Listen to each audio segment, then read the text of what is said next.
Nikola Tesla believed that he could harness the energy from inside the Earth and transmit that power wirelessly around the world. His early experiments were successful, but his research mysteriously vanished after his death. There is no evidence left of Tesla's wireless power technology. Or is there? For years, we were taught that the Great Pyramid of Giza was a tomb for a king. It wasn't. It had a different purpose. Tesla didn't invent wireless power. It's been here for 5,000 years, and probably a lot longer than that.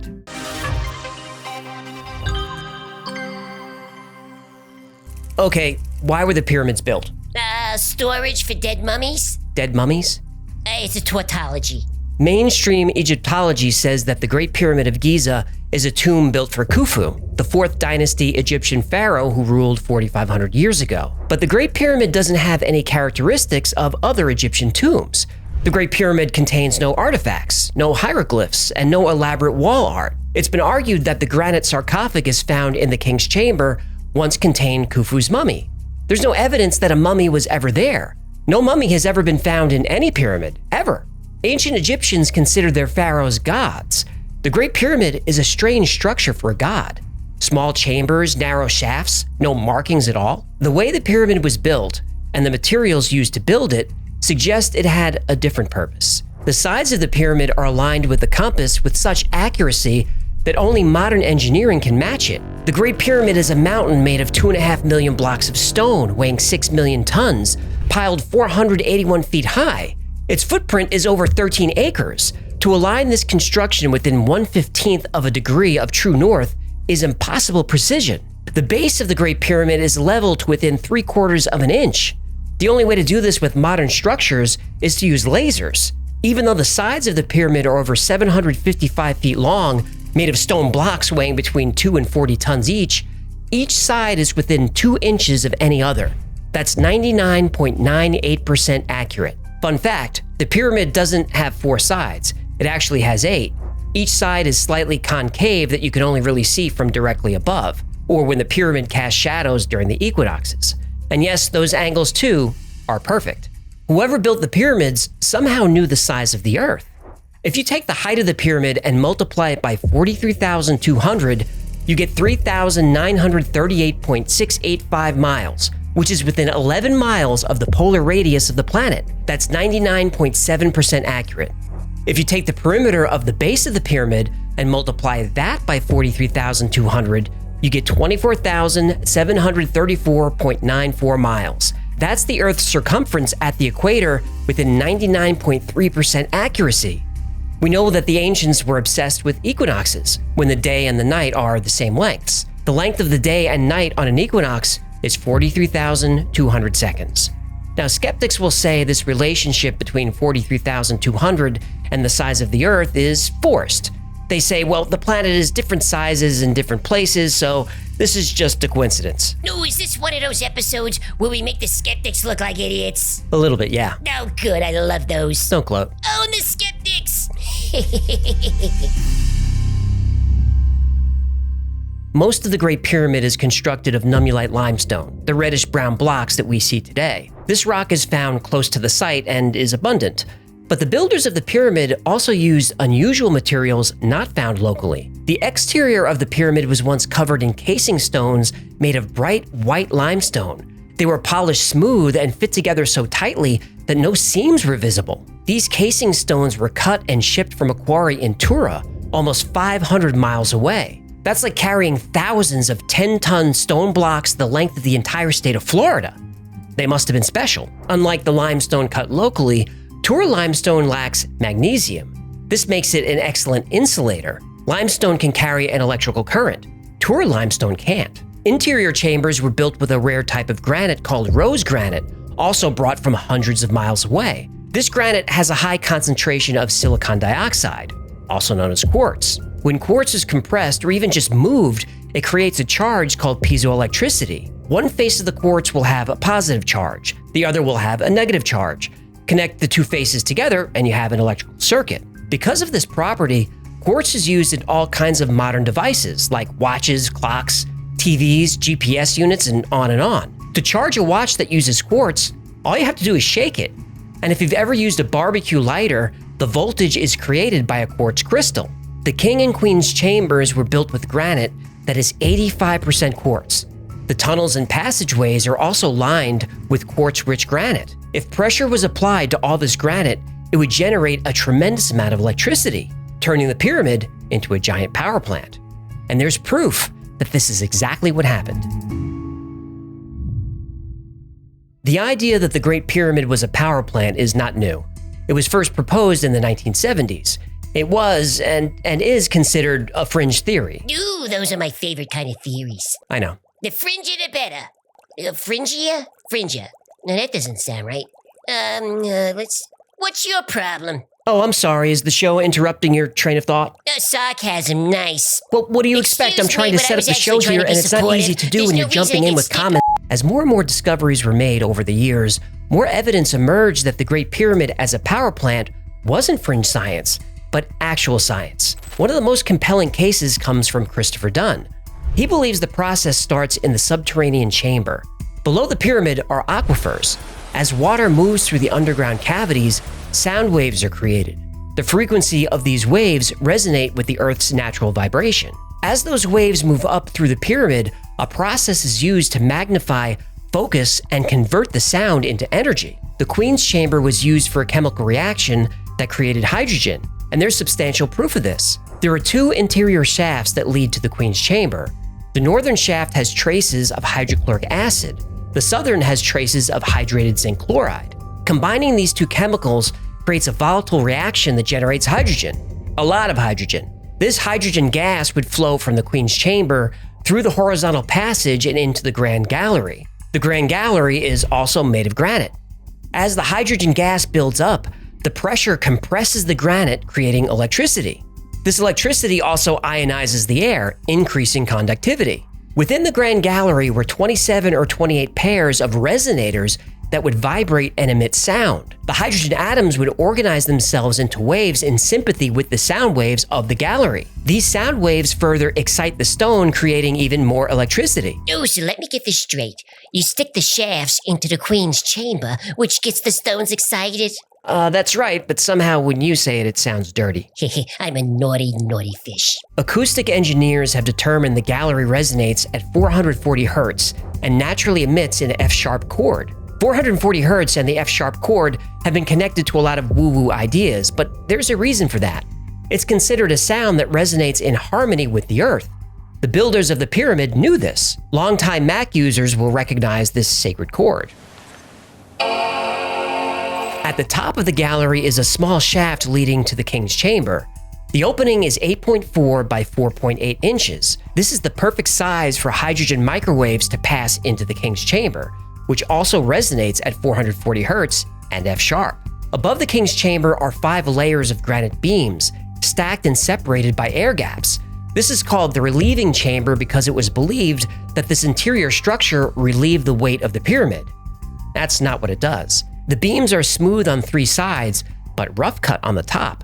Christopher Dunn believes the reason for the rough cut is this is how the beams were tuned. The builders could vibrate the granite beams and slowly chip away at the stone until they resonated with an F-sharp chord, which they do. The King's Chamber is what's known as a Helmholtz resonator.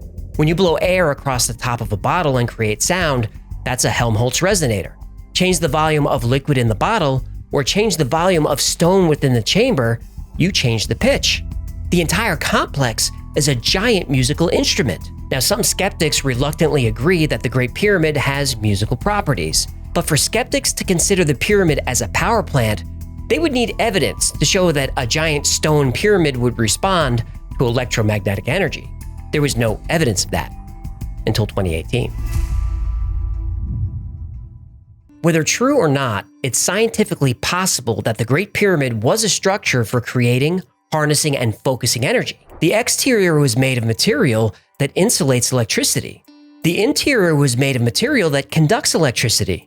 The chambers were made of material that creates electricity. The next piece of evidence is the pyramid's ability to focus EM energy. In 2018, scientists used radio waves at different frequencies to see if the Great Pyramid would interact with electromagnetic waves of a resonant length. Their experiments proved that in a resonant state, the pyramid can concentrate electromagnetic energy in the internal chambers as well as under its base. Resonance in the pyramid can be induced by radio waves with the lengths ranging from 200 to 600 meters. The closer to 200 meters, the more dramatic the effect. A year after that, in 2019, Eric Wilson published a paper called A Large-Scale Thermal Acoustic Generator. The paper describes how, when granite and other rocks are vibrated, electrons will migrate through the rock and up to the surface. By combining science and music, the builders of the pyramid created a power-generating machine tuned to the natural harmonic of the Earth's vibration that primarily comes from the tidal energy created by the moon's gravity. This technology, created thousands of years ago, could generate unlimited clean energy. But how did they get the energy out? That brings us back to Tesla. His Wardenclyffe Tower was built on top of an aquifer, with copper and iron rods extending down into the water. When electricity was sent into the tower, it was to be transmitted around the world through the atmosphere. The pyramid is also built on an aquifer, and copper pipes and iron rods have recently been discovered there. If the capstone was made of gold, the energy concentrated inside the pyramid would have been drawn to the top and transmitted to the atmosphere. Tesla's wireless power distribution system used the resonance of the Earth, just like the pyramid. And just like the pyramid, the energy generated by Tesla's tower would be unlimited, clean, and virtually free for everyone on the planet. But Tesla's tower was destroyed by outside forces. There's evidence that the Great Pyramid was destroyed from within. In the year 1900, Nikola Tesla convinced J.P. Morgan to fund a project to create a wireless communication system. When Tesla received the funding, he decided to scale up the project. Rather than transmit messages around the world, he would transmit power. Tesla had already demonstrated that wireless power would work on a small scale. He famously had light bulbs scattered on the ground that would illuminate when a Tesla coil was activated nearby. Now he wanted to go bigger. He explained this world-changing technology to J.P. Morgan and asked him for more money to complete the project. Rather than support Tesla, Morgan pulled his funding, claiming breach of contract. J.P. Morgan owned General Electric, which would be made obsolete. He owned AT&T, which would also become obsolete. J.P. Morgan owned copper mines all over the world, and his factories generated miles of copper wire. J.P. Morgan owned rubber farms and factories that created insulation for wire. He owned steel companies and factories that built power generators. He owned timber mills that created telegraph and electricity poles. He owned coal mines that fueled existing power plants. And he owned 24 railroads that transported all these resources around the country. None of this would be necessary if Tesla created free, unlimited wireless power. For several years, Tesla wrote J.P. Morgan almost every month, begging him to reconsider. He wouldn't. Instead, J.P. Morgan chose to finance Tesla's competitors, Edison and Marconi, who were improving on and getting rich from Tesla's inventions. And not only did J.P. Morgan refuse any further investment, but he also put out word to everyone in the wealthy investor class that Tesla should be avoided. He was essentially blacklisted. By 1915, Tesla had accumulated so much debt that the bank foreclosed on the Wardenclyffe property. The tower was demolished in 1917 and sold for scrap. The project was never completed. Tesla was a genius, but he was at a disadvantage. Men like Edison and Marconi knew how to bring Tesla's inventions to market. They knew how to make technology accessible. And most of all, they knew how to play the game. You don't bite the hand that feeds you. That's why 84% of the world's energy is created from fossil fuels. It's also why Tesla died alone and broke. It's possible that the Great Pyramid suffered some catastrophic event that caused it to stop working. In addition to hydrochloric acid, there are traces of sulfuric acid in the southern shaft. In the northern shaft, there's zinc chloride and ammonium chloride. These chemicals can create hydrogen without being mixed, but if you do combine ammonium chloride with sulfuric acid, you get more than a reaction. You get an explosion. Because of the structure of the pyramid, this explosion could be controlled. But there's evidence that an uncontrolled explosion may have occurred. In 2001, in the Grand Gallery, scorch marks were discovered in the ceiling above where the resonators would have been. In the King's Chamber, cracks have been found in the granite beams. At first, this was thought to be caused by an earthquake, But the damage was only found in areas of the pyramid where the flow of highly compressed, heated hydrogen occurred. The walls in the king's chamber have been pushed out over an inch. It takes a lot of pressure to push tons of granite out that far. The Great Step outside the king's chamber also shows extensive damage like that from an explosion, not an earthquake. Other parts of the interior also show signs of charring. When the southern shaft was discovered, it was coated with salt about an inch thick. This would happen if hydrogen was boiling and bubbling up the shaft. What caused the pyramid power plant to explode is not known, but Christopher Dunn believes it was some sort of cataclysm, not an earthquake, but maybe an asteroid impact. There's a problem with this theory, though. The ancient Egyptians kept meticulous records of everything. There is no record of an impact during this time. Dunn believes it happened thousands of years earlier. And that brings me to this thought. Skeptics will say if the ancient Egyptians used electricity, there would be documentation, even hard evidence of it. You'll see true believers point to glyphs that look like light bulbs, but I honestly think that's a stretch. There's no evidence the Egyptians worked with glass or any components used to make a light bulb. So why is there no evidence of the use of electricity in ancient Egypt, and no record of electricity being generated by the Great Pyramid? Well, because the ancient Egyptians didn't build it. There really is no debate by mainstream academics about the who, when, why, or how of the Great Pyramid. It was built by ancient Egyptians in 4500 BC as a tomb for Khufu, and that's that. But what if none of that is true? What if the ancient Egyptians didn't build the pyramid, but found it? And when they found it, it had been dormant for years, maybe thousands of years. Graham Hancock is a proponent of the Orion constellation theory. This says the Great Pyramid complex is almost a perfect match for the stars in the Orion constellation. But they don't line up to where Orion is today. They line up with where Orion was in the sky 13,500 years ago. We've discussed how the builders were obsessed with equinoxes. The Sphinx faces due east, and on the vernal equinox, the constellation that rose due east 13,500 years ago was Leo. Now, I'll concede the astronomical evidence could be a coincidence, but there is hard evidence that these structures are older than originally thought. You can't carbon date limestone, but there are clues that the pyramid and the Sphinx have been there for a long, long time. Robert Schoch from Boston University believes the Sphinx and Giza complex is about 13,500 years old. Giza has been an extremely dry climate since the time of the pharaohs, but the Sphinx shows signs not only of wind and sand erosion, but also extreme water erosion. The erosion patterns around the base of the Sphinx could only occur if huge volumes of water are washing over the plateau at violent speeds. There's evidence this happened at the end of the Younger Dryas, which marked the end of the last ice age in 9700 BC. Glaciers were thought to have melted rapidly. Within a few centuries, sea levels rose 500 feet. This is fast in geologic time. But as more evidence was gathered, melting appeared to happen in a matter of decades. This would cause dramatic changes in the Earth's climate. But when recent ice core samples were studied, things got even more dramatic. There's evidence that the last ice age didn't end over centuries or decades, but ended in one single day. Some claim that an asteroid impact caused the last ice age to end. A worldwide disaster like the Chicxulub impact that wiped out the dinosaurs. That's not what happened. An impact causes cooling. Recent studies show that there was a major solar event that happened around 9700 BC, basically the mother of all CMEs.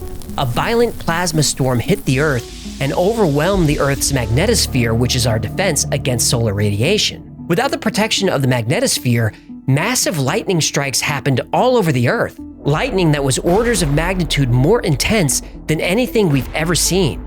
This lightning was hundreds or even thousands of times more powerful than anything from a thunderstorm. There's evidence in over 120 countries of rock melted and turned to glass during this event. This is called vitrification. There's evidence of vitrification in moon rocks. We know for a fact large mammals like saber-toothed tigers and woolly mammoths were wiped out at this time. They didn't slowly go extinct, they instantly went extinct. During the 4 or 5 days of this event, the Earth was also awash in lethal radiation. Only animals that can go underground survived. Most of the human race died during this event. Only humans living near caves were able to find shelter and survive. If glaciers, which covered 30% of the Earth's surface, melted in a day or two, think of the speed, volume, and pressure of water that would rush across the Earth's surface. This water would act like a power washer on stone constructions like the Sphinx and pyramids. Meanwhile, a sky full of plasma and lightning and radiation would have severely damaged the Great Pyramid if it was using a volatile chemical reaction to create power. Every culture has a flood myth that served as a reset of civilization. All those stories seem to point to a cataclysm at the end of the Younger Dryas. Myths of lost continents like Atlantis also fit into this timeline. Now, I'm not claiming anything I've said today is what happened, but I am saying there's evidence that it was possible that an advanced civilization existed thousands of years ago. That civilization had the technology to create unlimited clean energy. Then the glaciers melted, a great flood came, solar plasma and radiation destroyed a significant amount of life on the planet. The civilization then disappeared. Then thousands of years later, as the great Egyptian culture was forming, they would have utilized the pyramid, not for power but for ceremonial or religious purposes. They would have altered the Sphinx, carving away the original design and replacing it with a design of their own. And we know this is what they did. Mainstream scientists are still not convinced, and that's okay. As time goes on and more secrets are revealed, sooner or later we will learn the truth. And I suspect we'll learn that the pyramid power plant theory was right all along. Whoever built the pyramids created energy that wasn't harmful to the Earth, but resonated in harmony with it. A suspicious person might wonder why, if this theory has been around for 50 years, nobody's tried to replicate it, even on a small scale. Unlimited clean energy for everyone on Earth sounds like a way for the entire human race to take a huge step forward. Think of the technological advances that could be made if electricity was free. Think of the political strife, economic instability, and the endless wars that could be avoided. But maybe what's happening now is what happened to Tesla 100 years ago. In Tesla's time, nobody was interested in creating technology that would make power free for everyone. Empires owned by JP Morgan, the Vanderbilts, and the Rockefellers would have been devastated. The Carnegies, the DuPonts, and the Mellons all would have seen significant losses. These families owned all the energy production and distribution in the United States. Their companies were the lifeblood of American industry. The families were American royalty. If Tesla was able to achieve his vision, not only would the wealth of these families be diminished, so would America's standing in the world as a great new industrial power. Tesla said he wanted to bring abundant electrical energy to remote, underdeveloped parts of the world, to foster closer communication between nations. This couldn't be allowed to happen. America and the corporations that controlled it would never have given up their advantage. They still won't. When Tesla died, the FBI and agents of the OSS were, for some reason, close by. Tesla's documents were stored in 80 boxes, all organized and numbered by Tesla himself. Only 60 boxes were discovered. And since then, a few scientists have stated that Tesla's invention would have never worked. But that's what scientists said of most of his inventions. Viewers of this channel know that most science is bought and paid for by corporations and governments. This is especially true in the last couple of years. Get the jab! Right. Another jab! Another jab! Another! Yep. Whether those jabs work or not, you human pincushions are making people rich. Oh, there's no doubt about that. 80% of the products we use today can be traced back to Tesla. But the technology that we really need, now more than ever, is inexpensive, clean energy. Sadly, that technology died with Tesla. Instead, the world went in the direction of coal and oil, and nations fought and continue to fight wars to control these limited resources. Oil, coal, and war may be terrible for the planet and the people who live on it, but they're great for business, and for all his genius, that's something Nikola Tesla never understood. Thank you so much for hanging out with me today. My name is AJ, that's Hecklefish. This has been the Y-Files. If you had fun or learned anything, do us a favor and like, subscribe, comment, and share. I hate to give you homework, but that stuff really helps. And like most topics we cover on the channel, today's topic was recommended by you. And if there's a story you'd like to see or learn more about, go to theyfiles.com/tips.